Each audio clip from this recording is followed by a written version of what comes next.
আমরা লক্ষ্য করছি এই মুহূর্তে কিন্তু রংপুর বেগম রোকেয়া সরকারি কলেজ এলাকা কিন্তু একটা রণক্ষেত্রে পরিণত হচ্ছে, ভীতিকর অবস্থা। দোকানপাট সব বন্ধ হয়ে গেছে, যানবাহন চলাচল বন্ধ হয়েছে।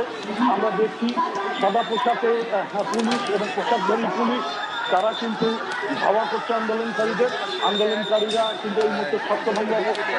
তাদের সঙ্গে যুক্ত হয়েছে ছাত্রলীগের অনেক নেতা কর্মী সমর্থক।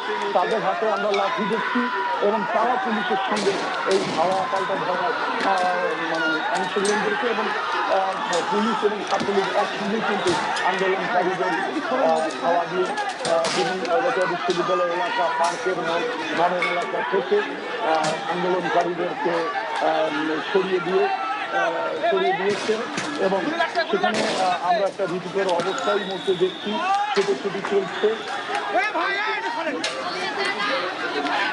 ভাই এদিক থেকে আক্রমণ করিয়েন না, তো এদিক থেকে আক্রমণ করিয়েন।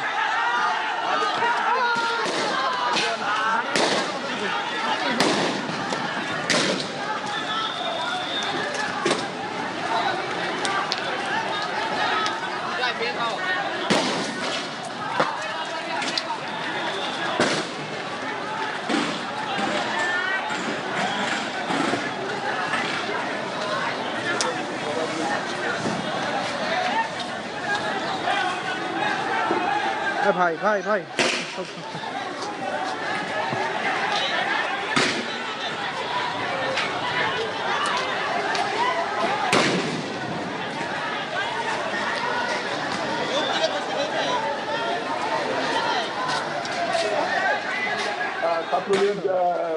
ছাত্রলীগের নেতাকর্মীরা, তাদের সাথে রয়েছে পুলিশ এবং ছাত্রলীগের নেতাকর্মীদের হাতে লাঠি এবং তারা পাথর ছুড়ে মারছে।